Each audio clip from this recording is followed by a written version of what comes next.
part 2. Let's go.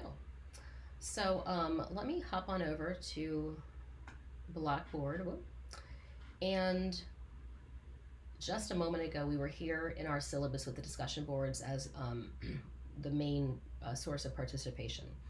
So in our Blackboard site, if we resume over here in this left sidebar, here's the discussion board. Right above that, there was the readings. So in a moment, I'm going to talk about the readings. As I reference the readings, this is what I'm referencing. I'm referencing these uploaded files to Blackboard. They vary in type of file. Some are text files, articles, others, there's a poem, there's a comic, there's some links to audio recordings or videos. Here's a transcript. So we have some TikToks. So there's on purpose a wide array of file types here. So again, when I talk about the readings, this is the section I'm talking about. So here's our discussion board. This is what it looks like. The forums, as you'll see on my end, these are not available for you all yet. That's because I have to write them out. But this is kind of what we're referencing. So let me come back to Adobe here, and so this is the weekly plans PDF. There's a little bit of here to kind of explain what you're looking at. The abbreviation JTC down here in the plans references our textbook, or BB references Blackboard, the reading section I just showed you. What you'll see here is that I'm assigning every week, we're assigning some things to read, and then either once or twice a week, everybody in class will respond to those texts or those activities. I will then reply to you all in turn. And that's how we're going to kind of do our main discussion during the class, is via the discussion boards. They're not as interactive as I would like. I'm well aware that the tendency with discussion boards, especially when you're interacting with peers, is to just say, oh, I agree with you. Great idea. Go a little bit further, because we are online only.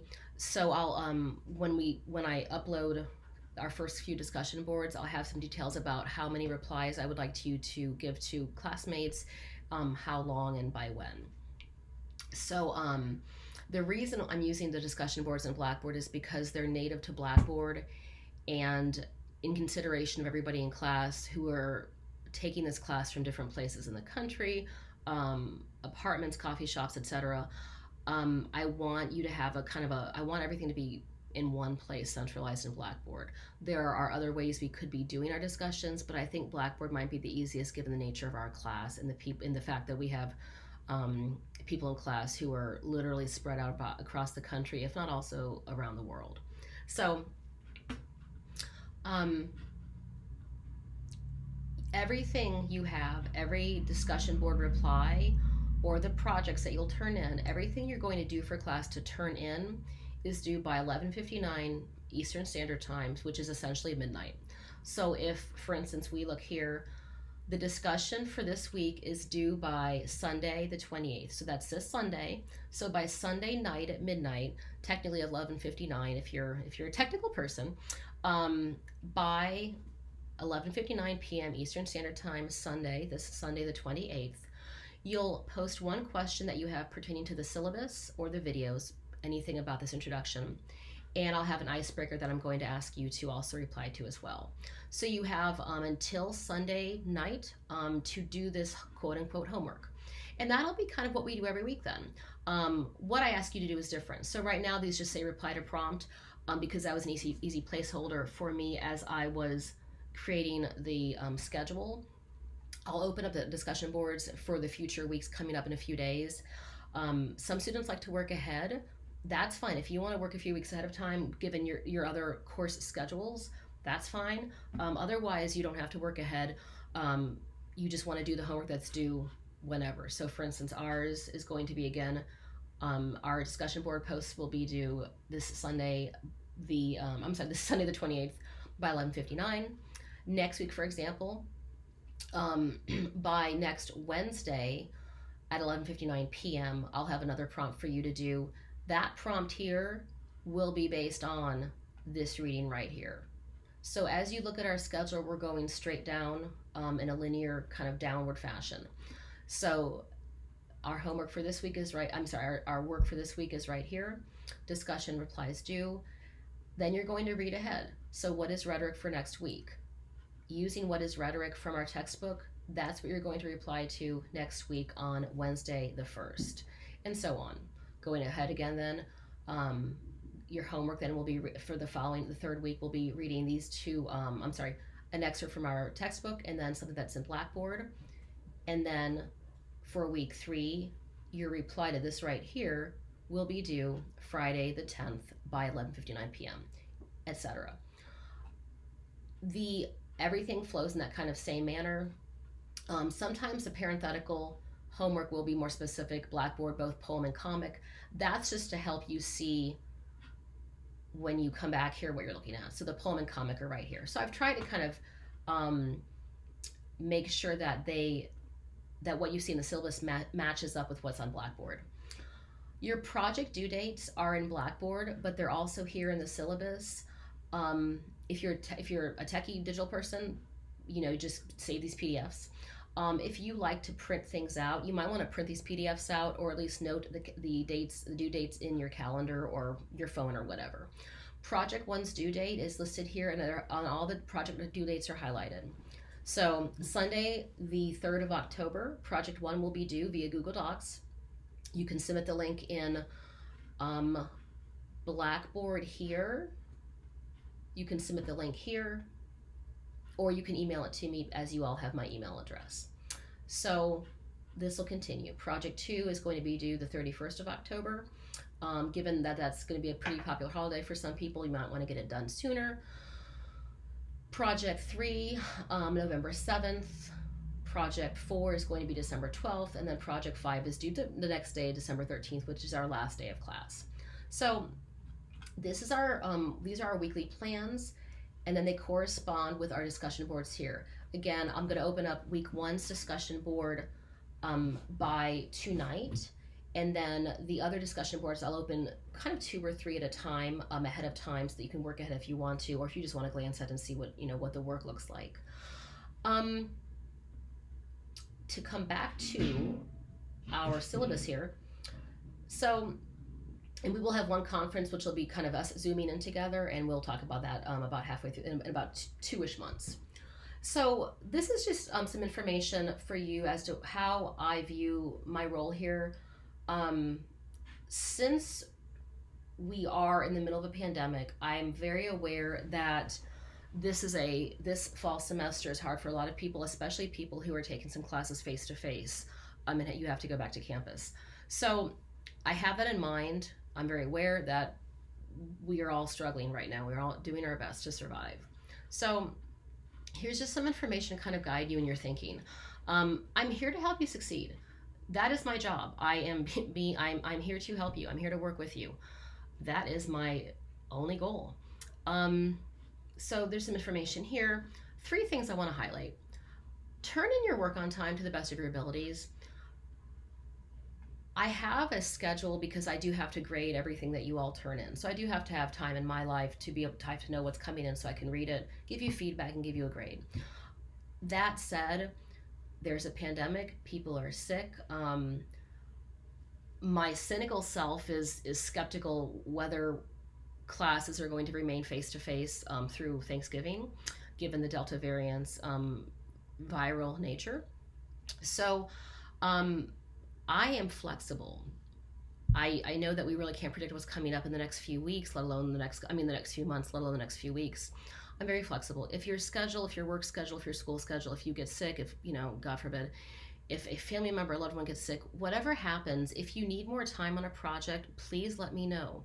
I'm happy to work with you to give you a couple extra days. If you are really stuck and you do not know what you're doing, we can talk about it. But I need you to reach out to me to let me know. Don't wait until the end of the semester and tell me, well, I didn't do anything all semester because whatever happened. The more on top of the things you are with me, and let me know, well, hey, I don't think I'm going to make this deadline next week because, XYZ, my life is falling apart, whatever. Let me know so I can figure out what we can do to get you on track, because I want you all to succeed and pass this class and, move on to next semester. So that's this right here. Number two here, just maintain contact with me. You have my email address, you have the messages in Blackboard.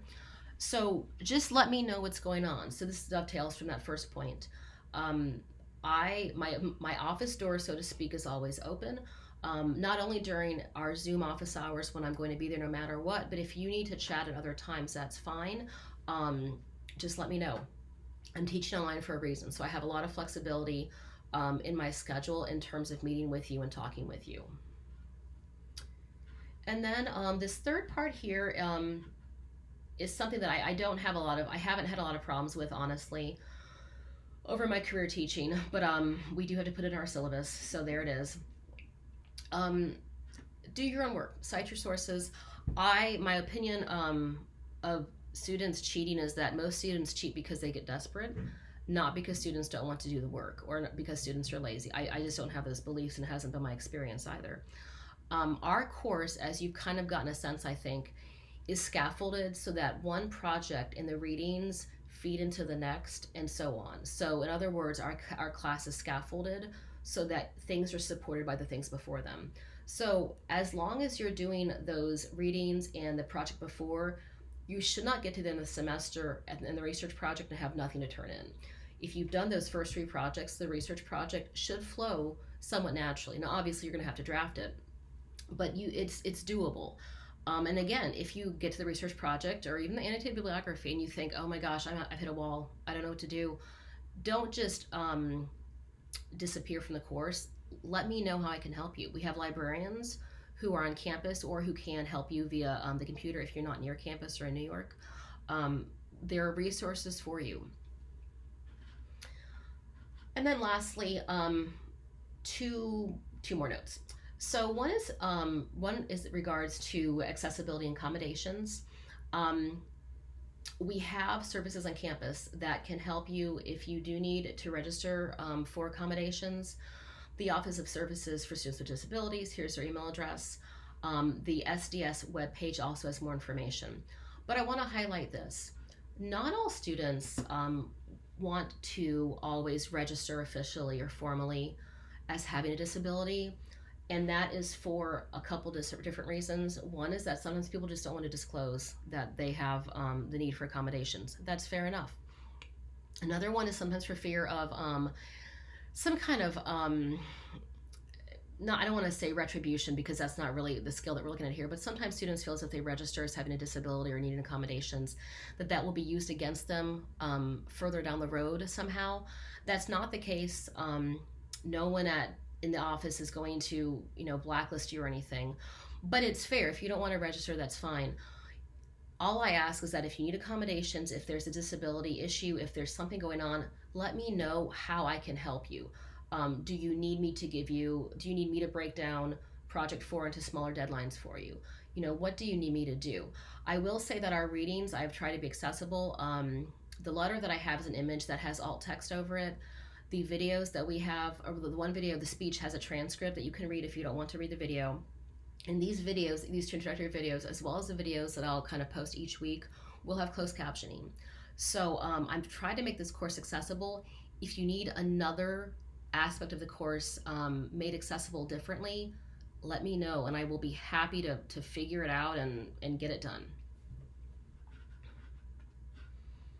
And then lastly, resources specifically for our class here, we have the Writing Center.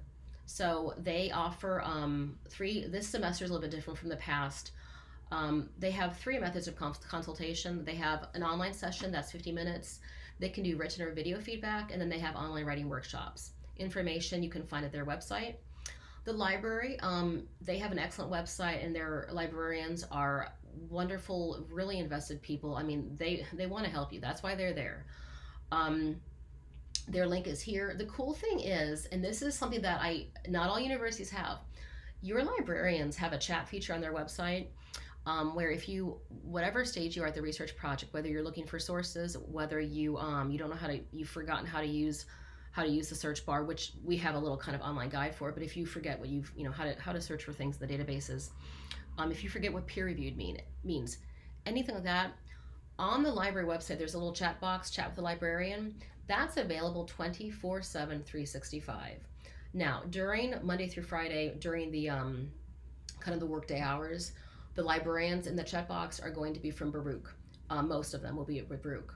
After hours, or even if you log in Thanksgiving Day at noon, and you need help, a librarian will answer you and help you. They might not, there probably won't be with Baruch or CUNY, but it is a librarian who knows what they're doing and they're there. So this is kind of a collaborative effort from librarians across the country. I think this is nationwide.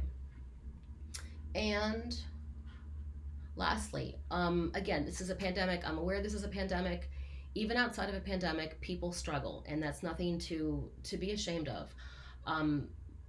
Baruch is really cool because the Office of the Dean of Students has a program where they can help you with housing and food. If you need money for rent, they have a fund that they can give. They can pay your rent for you to your landlord if necessary. Food or money for food. So if you find yourself struggling like that, check out the link in our syllabus there. This is kind of a unique program. It's funded by donors who this is what they do. So that's cool. But of course, if you have other concerns, like let me know and I can try to find other more specific resources. I'm happy to do that. And then we do have the campus intervention team. So this is if you feel in danger, or if someone has been talking about doing it. Somebody says they, God forbid, if somebody says they have a gun and they're stressed about the pandemic, and you are concerned, you can anonymously or confidentially report what's happened or what is concerning to you. We have a team of people who will again, this is confidential. They will good, my video's frozen. They will investigate and intervene appropriately. So it's not the police, it's not going to be campus police, it's a trained intervention team if you feel in danger. And then lastly, as a student, you do have free confidential access to the counseling center. The counselors over there are wonderful, they're well trained, so you can also reach out to them via their website. So I'm sad that my movie froze. Well, anyway, let me know what questions you might have. I'm happy to help, and good luck this semester. I won't say anything cliche or trite about it being a wonderful semester because I know that the pandemic is ongoing, but I do wish you all the best, and please let me know how I can help you. I look forward to getting to know you all and seeing your work this semester. So thank you.